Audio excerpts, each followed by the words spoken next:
Good morning. Come take a walk through the food forest with me, will you? Let's go. Hey, Rona, what you doing? Watching for everybody? Over here we have some red raspberries growing in. Some watermelon growing in down here. An elderberry. And the spaghetti squash is coming in quite nice. It's a pretty decent size already. Some more raspberries over here. These are the double gold, like a pink raspberry. And some perennial flowers, banana trees. Over here we have some apple trees growing in. This is their first year. This is bare root apples. This one is a pink lady. And this one is, I believe, yeah, the Granny Smith. And then the Honey Crisp.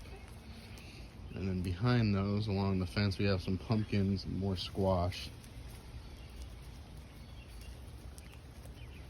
This one is a Chickasaw plum. It's a native plum, a rare plum.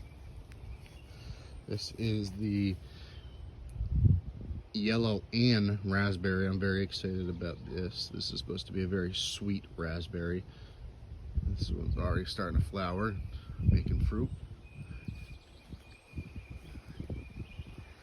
Along that same row against the fence, we have some methley plums that have just taken off. Now this is May 30th, so not even into June yet, and things are already starting to go crazy. I am in Virginia in zone 8A. Some young cherry bushes. And again, some more pumpkin back there. And another methley here. And we'll come back this way. And we have the arbor with all of the grapevines. We have two Concord grape that is actually set fruit.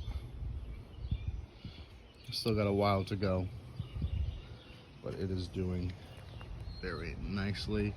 And I have all this bird insect netting over it, so make sure that I get the fruit and not the birds. And this one is a young Thompson green variety. This one still has a ways to go, but it will get there. All my potatoes I'm growing in grow bags. I have some russets and then some blue potatoes. These were all planted back in March and doing very well. The blue potatoes have actually started to flower. It's a very pretty flower, although I don't need them to flower, but that lets me know that we're probably a month or so away. This one, however, this was the red Norland, and this one has not done well. This one caught a little bit of blight here, bro. And I cut out the blight, and I'm gonna see if it comes back. And if it doesn't, I'm just gonna harvest whatever's in there and start over because I have all these. I have mint, kind of just planted everywhere. Over here is my sauce tomatoes. And you can see these are already coming in.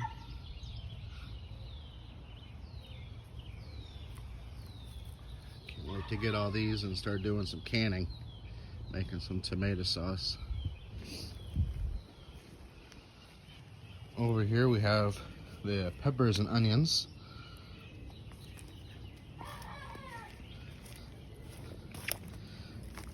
Some of these peppers are doing very well already. This is the Cubanelle peppers, and then I also have some green sweet peppers and some jalapeno peppers because we love jalapeno poppers. So we grow lots of jalapenos. This is one of the girls, Chloe's raised beds. You want to make a raised bed just of flowers. And as you can see, they're all doing very well. Nugget's over there letting us know that it is morning time. We have some blueberries, some flowers, and another small blueberry. I'm testing to see how they do in the soil this year. I'm not sure if the soil pH is acidic enough. I may have to, at some point, change these out and put them in a container. We have some zinnias coming up over here. All my beans are planted in one area over here. I have some dragon's tongue, which you can already see. They're coming. I've already been harvesting. And then I have some regular green. But I forgot who it was, if it was James Prigioni or somebody else that said, put all your beans in the same place, because you have to harvest them almost every day when they start coming in. And if you don't have them all in one place, you're not going to harvest them all. So all my beans are in one place. This is a dwarf Cortland variety apple, and this one actually flowered this year and set fruit. And because my other apple trees were just a scion stick cut back, I knew they weren't going to flower, but the Granny Smith was able to spit one bloom of flowers off its main scion.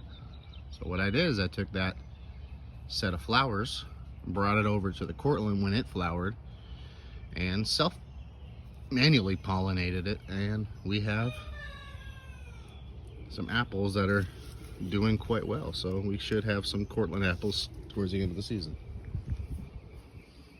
And you'll also see around most of my fruit is garlic. Not only does garlic need some shade, but it also is great for keeping pests away. This is a Viking black chokeberry.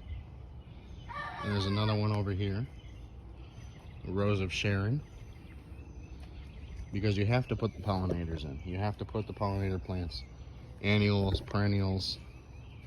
You gotta attract the pollinators. This is a Alberta peach, another Rose of Sharon down here, some sunflowers coming in,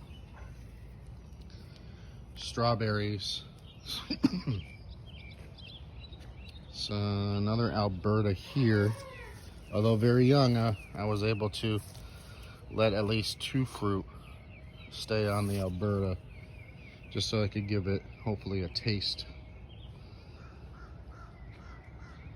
This one is the Belle of Georgia peach tree, and this one is the oldest fruit tree in the food forest. And this one has had a tough life. It's been cut back, it's regrown.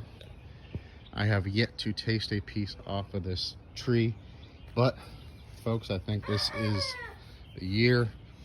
I have thinned and thinned and thinned some more, and hopefully these peaches will ripen up in the next couple months. But so far they are looking fantastic. Some more strawberries over here, some artichoke back where it stays wet and relatively in the shade. Back behind the plum trees, and those tomato cages, those are not tomatoes, but they are young asparagus ferns. So just so I know where they are, they have those tomato cages around them, and then some pumpkin behind those. Let's check out this raised bed that has cucumber, that has some butter crunch lettuce, some marigolds, and some onion, all planted in the same bed and doing very well. The cucumber is starting to move its way up the trellis. The tendrils are starting to grab on. and hopefully it won't be too long before we start seeing some fruit. In this raised bed we have tomatoes, and tomatoes are going crazy. Some of these vines are already 5 feet. They are setting fruit. This is Cherokee Purple. We have a couple of those. And then we have some beefsteaks. They're coming in quite nicely. And then on the back side, we have some sweetie cherry tomatoes. And these sets, folks, are gonna be 20 plus, just on one set. I mean, it doesn't get much better than that. And all this stuff is grown organically. And you can see underneath, I'm using the tomatoes that have grown up to shade the basil, the lettuce. I have some tennis ball lettuce, some red salad bowl lettuce, even some Yugoslavian red lettuce. And that's all seemed to be doing very well. Some carrots that are actually down here, just seeing how they're gonna do. And some marigolds. Hopefully they will start to flower here. But as far as pest pressure, I haven't had much. Some aphids here and there. Just removed the leaves that they were kind of settling in on. Other than that, there's been nothing. Having all this biodiversity. And I tell you, this compost that the worms are making for me, I added in here and these plants just go crazy. They go crazy. All this DIY, obviously, using some branches, some garden twine. And then I tied it to the top. I put a secondary horizontal one just to give it some balance. And then staked it all the way down to just a garden stake. And as it grew up, just using these little plastic clips, and it works great. It works fantastic. Can't say enough about it.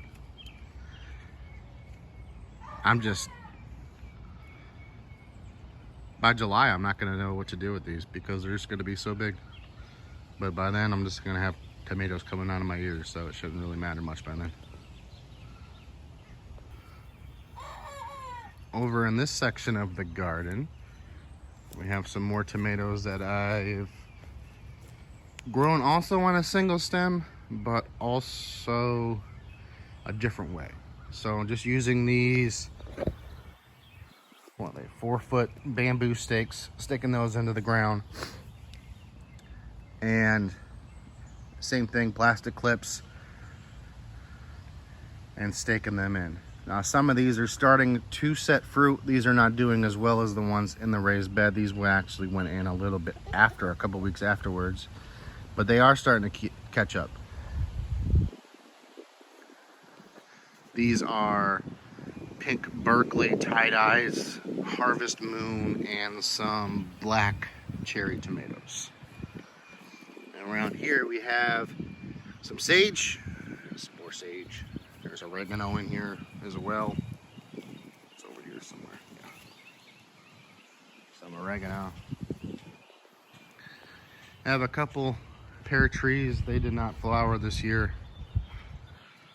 I have Kiefer, and I believe I have Ayers. Yeah, Kiefer and Ayers. But I cut them back quite good in the late winter, and they have put on, I'd say, at least 2 feet of new growth already. So hopefully next year. This little semi-raised bed, then I just used some logs, bunch of compost, and these are Sun Gold and Super Sweet 100s, which I'm very excited about to try. And as you can see from the compost, pumpkin, because every time I put compost down, pumpkins want to grow. some more watermelon in here, because why not? Over here we have some blackberries starting to take off. Need to trellis those up. Again, just a tomato cage just to mark them. Over here we have a Chicago hardy fig that is actually set fruit. On a couple of these. Looking forward to trying those out. Some more spaghetti squash, some more watermelon down there. I'm gonna trellis these somehow. And then over here, a black mission fig. And then some Asian eggplant that's starting to come up. And this raised bed, this is primarily just annual perennial flowers. It's taken a while to get going, but some of these are actually starting to flower now. And then I also took some ginger root, hi Nugget, and planted it in here as well. So after these flowers start to bloom, that ginger will start to grow up. Hi guys. They were out earlier, just munching on some weeds out in the garden, getting their free meal.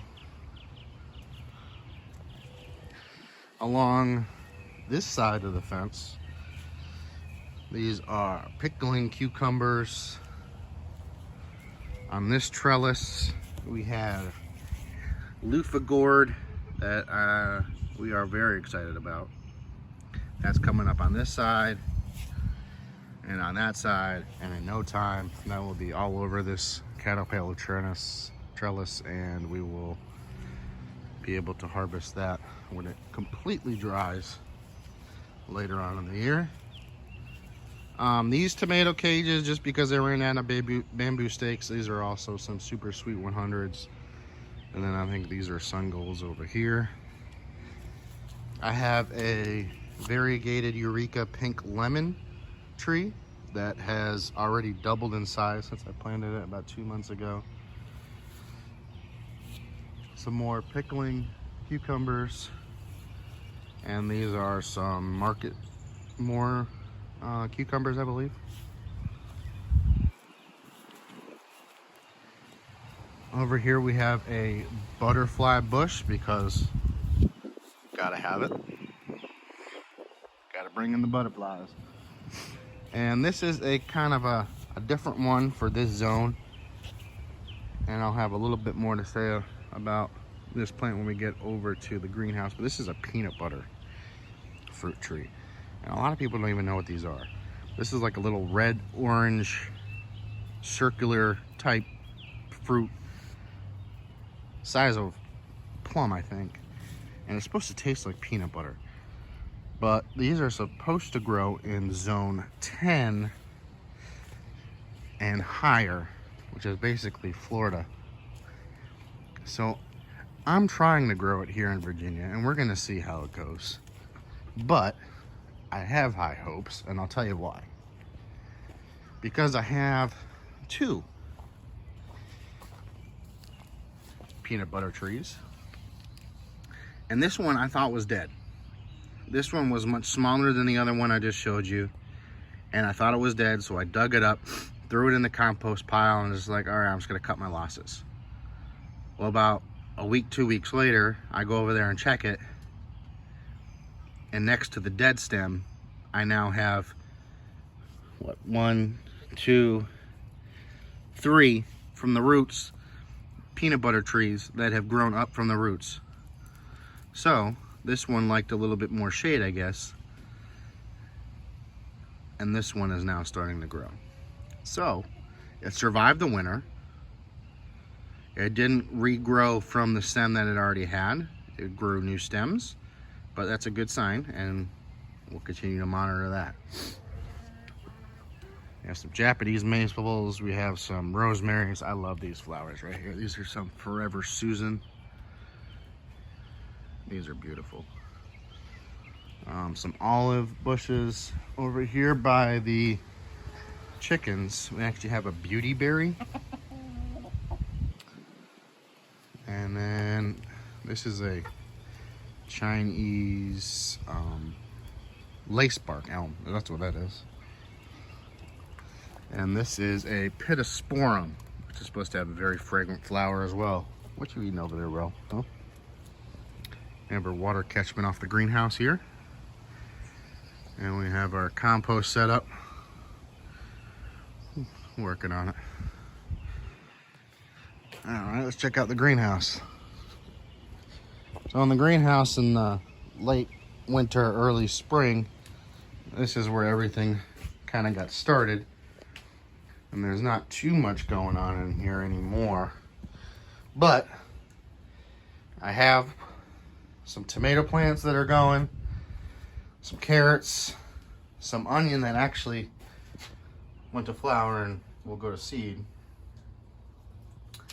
I have some orange sweet peppers, and I have some, what is it, the Italian sweet pepper, the Jimmy Nardellos. Those will have to go out eventually. They're getting there. I have some apples that I'm trying to grow from seed. I have some pears that I'm trying to grow from seed. I actually have some oranges, plants I'm trying to grow from seed. My son actually brought these seeds home from lunch at school. And they're growing.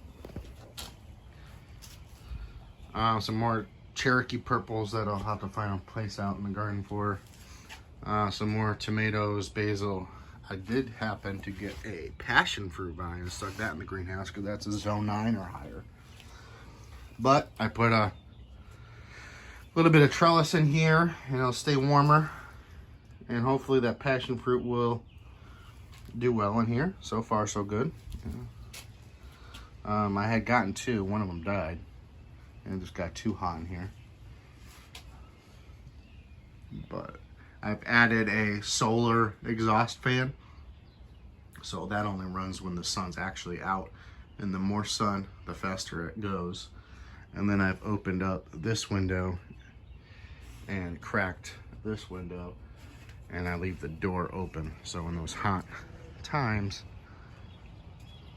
it doesn't get too hot in the greenhouse. These are some golden nugget mandarin orange bushes that I would imagine are going to grow very fast, and hopefully we'll get some flowers and maybe even some fruit this winter, which would be really cool. Rona, you want to have a green bean? Huh? You want to have a green bean? Yeah, you do. You'll eat anything. All right, let's see if she likes it. I know she will. Hey. You want to try one of these dragon's tongues? Huh? Huh? Yeah. There you go. You gonna eat that? Huh? Oh, that's good. Yeah, that's a good one. Good job, bro. So that about does it for this tour. Beginning, middle of June, probably start harvesting some more of these things, and we'll do another tour. If you have any questions about any of the varieties, where any of the seeds came from, how I'm doing anything, how I made anything, please leave a comment, hit that like, hit subscribe, and please let me know if there's anything else that I can do to help anybody else that wants to grow, that's interested in growing, because I think everybody should be doing this, honestly. I think it's great, and I think it's great for the soul to be able to come out here and just be in the garden. So thank you everybody that watched, and I'll see you next time. Bye.